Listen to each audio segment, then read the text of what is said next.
Took a while to get into this. Morning.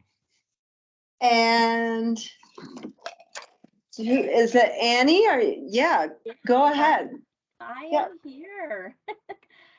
I have myself, Annie Cathy, Andrew Chorney, Ann Hughes, John Hart, Karen Harrison, Melissa Fisher, Nick Holloway, Shane Stack, Travis Ross, Violet Plummer, Martin Kidston, MCAT, and it looks like in 206 we have Commissioner Vero, Commissioner Strohmeyer, Allison France, and Jerry Marks.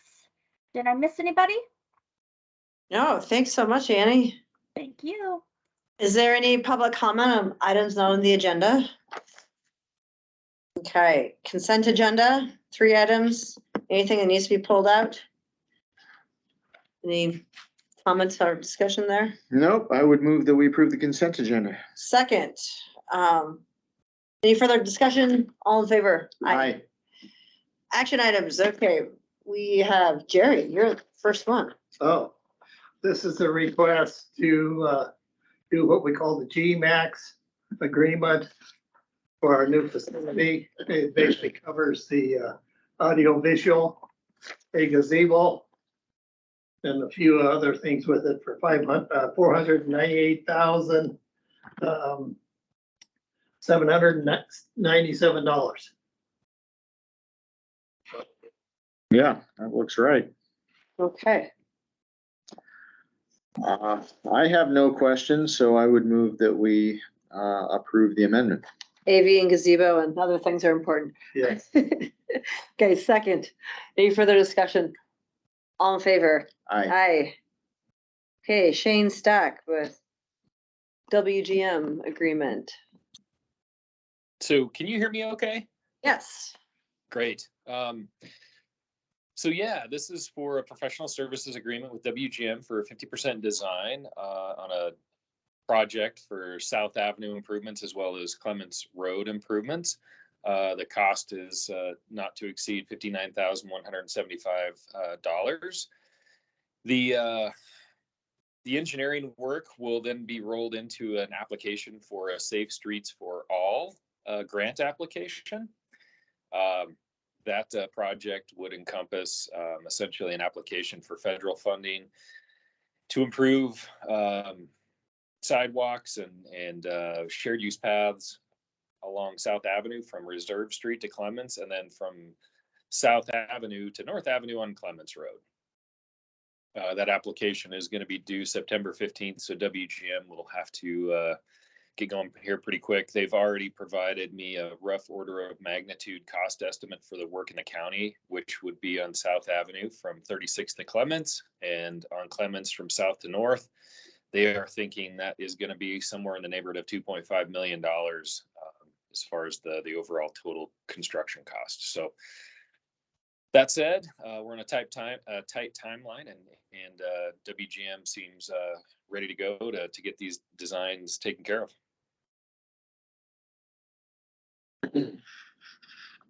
Okay, Dave has a deeply furrowed brow. I just wondering if there are members of the public on the line.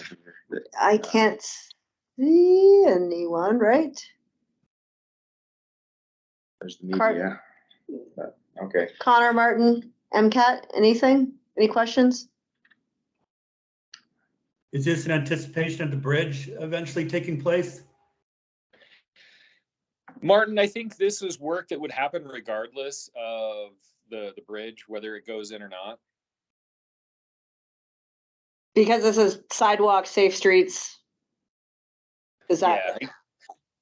Yeah, you're looking at sidewalks and shared use paths that connect to the target range school, and all the way down Reserve, or all the way down South Avenue to Reserve. So yeah, the need is there regardless of whether or not a bridge goes in. Thanks, Shane. I'd move that we approve the PSA. Second, any further discussion? All in favor? Aye. Aye. Thanks so much, Shane. Thank you. Yeah, thank you. Andrew Chorney.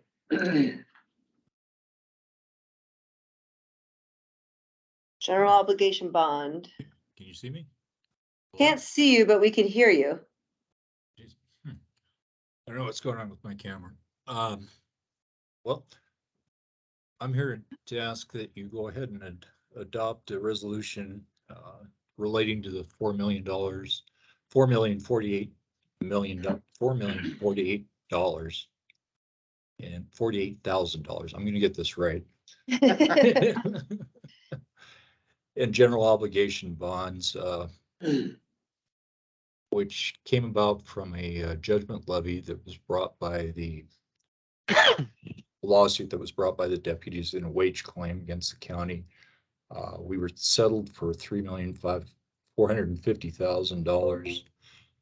We incurred an additional high $500,000 in employer-related taxes and benefits surrounding the wage claim, which brought it to the $4,048,000 amount, which included some of the costs of issuance.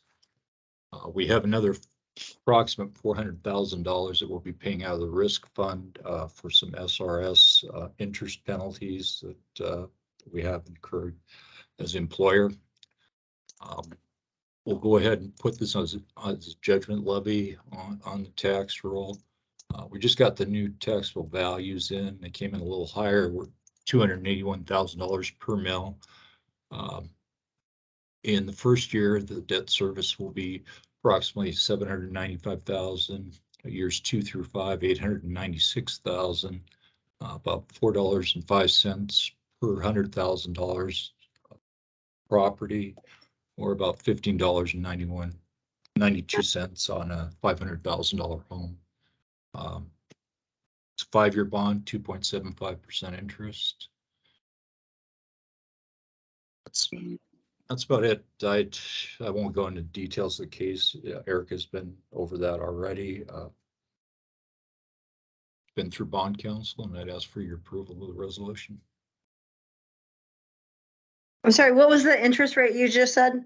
2.75%. Okay, For 5 years. thank you. I would move that we approve and adopt the resolution. Second, any further discussion? All in favor? Aye. Thanks, Andrew. Thanks, Andrew. Welcome. Correspondence, discussion items, wildfire update. Hey, good morning. This is Nick Holloway. We have had a busy few days, but nothing has gotten too out of hand as it gets hotter and drier in our area.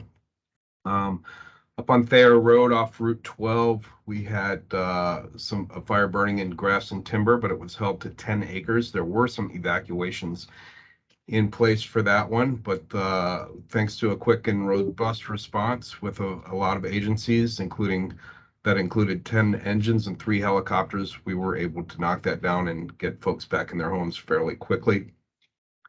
There was also a fire up Duncan Drive in the Rattlesnake. No values at risk burned, no values burned. That was contained to less than an acre. There was a Frenchtown fire also responded to a car fire burning on the side of the road in Grass and Ebro and got that taken care of. Currently, there is a fire up Sealy Swan near Marshall Lake. It's being held at last report at 1/10 of an acre. There's a DNRC is on it with a helicopter, and they're putting some crews in. No values at risk there other than timber. I think they feel pretty good about it right now, but that's what's burning at the moment. There was also a brush fire last night in Alberton that was held to less than 1/10 of an acre. The story of the day, as far as wildfire goes, though, is we're in a red flag warning. It's obviously been very hot and dry, and it continues to be. The temperature is going down a little bit, but it's going to be dry and breezy today, which contributes greatly to that red flag warning. So we're near the top of our indices, energy release component and burning index for the year, traditional time, and that should start backing off, but we are sort of hovering between very high and extreme fire danger. The MCFPA elected to keep fire danger at very high because those indices will probably start going back down towards the end of the week, and they felt it would be difficult to message folks that now we're in extreme, and 3 days from now we're going back to very high. So that fire danger is based on the current situation, the current numbers. So that was the thinking there. Additionally, we have a prevention team up and running, officially stood up. So there's a lot of fire prevention messaging going out with regard to campfires and dragging chains and all other potential fire starts. DES staffing is fairly light this week. The Western Montana Type 3 team is still working on the hog trough fire. They'll be there till Wednesday when they demob, and then a couple days of R&R. Adrian's. Where's that, Nick? Where's the That's- hog trough fire? The hog trough is down in Ravalli County, between Hamilton and Phillipsburg. So they're transitioning into it from a Type 3 to a Type 2. It's been held at around 600 acres or so. It's back in an area that has previously burned. It's on a burn scar, so it's not burning with high intensity. So they're kind of transitioning to a Type 2 to keep it out of the timber, but it's pretty good shape at the moment. So they did a good job there. We're engaged with our response partners. I've been in touch with Red Cross for the Thayer fire with the potential for longer term evacuations there. So we're engaged with our folks and monitoring the other fires. And it's business as usual for this time of year, although it is a little bit more dry and than it usually is. Yeah. Thank you. You bet. Thanks, Nick. I would just add that if community members have not already, now is the time to get after it in the home ignition zone and clean those needles out of your gutters, clean debris out away from your home. And we're talking, the main area of emphasis is 100 feet radius surrounding your home. You should not have stacks of firewood up against your house or on your deck. And if you do, you are tempting fate, because it's not a matter of if, but when there are wildfires in the not only the Missoula urban area, but throughout the county. And it's dependent upon you and incumbent upon you to take care of your own property. So embers can travel up to 1.5 miles or 2 miles from a wildfire. So just about anywhere in Missoula County is susceptible to ember showers and the potential for you to lose your home. So do your part to clean up. Well said. Thanks, Dave. As one who knows. Not from losing a home, my own home, but Protecting home. yes. Thank you. Anything else, Nick? No, thanks. I would just add that I mentioned that we're dry. We're not quite to 2017 levels, but we're getting close. And I forgot to mention, if you want more information on wildfire preparedness, you can go to Missoula County's Office of Emergency Management webpage, and there's a subpage on there devoted entirely to wildfire preparedness. So if perchance there happens to be anyone from the media on the line and has an interest in wildfire, check out that webpage. Thanks, Connor and Martin. I'll Thanks put for it that. in my article. Excellent. Thanks, commissioners. Sure. Okay, any upcoming events and invitations? Yes, I have mentioned it a few times and will continue to mention it for the next 3 weeks. In Billings, Montana, on August 22nd and 23rd is the Greater Northwest Passenger Rail Summit. This is focused on the entire region from Chicago to the Pacific Northwest and will be the official rollout of the nationwide long-distance passenger rail study that is mandated by the Infrastructure Investment and Jobs Act. So, And your keynote speaker, one of your keynotes? we have a couple high-level speakers. One keynote speaker is the chair of the Rail Passengers Association Board of Directors. The other is the administrator of the Federal Railroad Administration. I don't know when the last time is that that individual came to Montana, but it is going to happen in the year 2022. Those are the two that are locked in right now. So.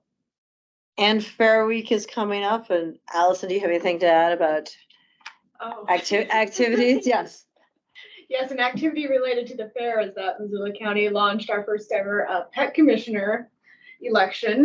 If you go to Missoula County Voice, you can Nominate your pet. pet. If you're, yes, is your pet worthy of representing all the other pets of Missoula County? We'd love to hear. We already have about a dozen entries, including Dr. Indiana Bones, professor of archaeology. We'd love to see something beyond dogs and cats. So yes, it's just maybe there's some hedgehogs out there. Yeah. But yes, we will have an information booth at the Western Montana Fair next week. That will include some information on the contest. But you can go right now and nominate your pet, and also check out what else is on the site that you might have some thoughts or feedback on. Excellent. Okay. Thanks, everyone. Have a great day.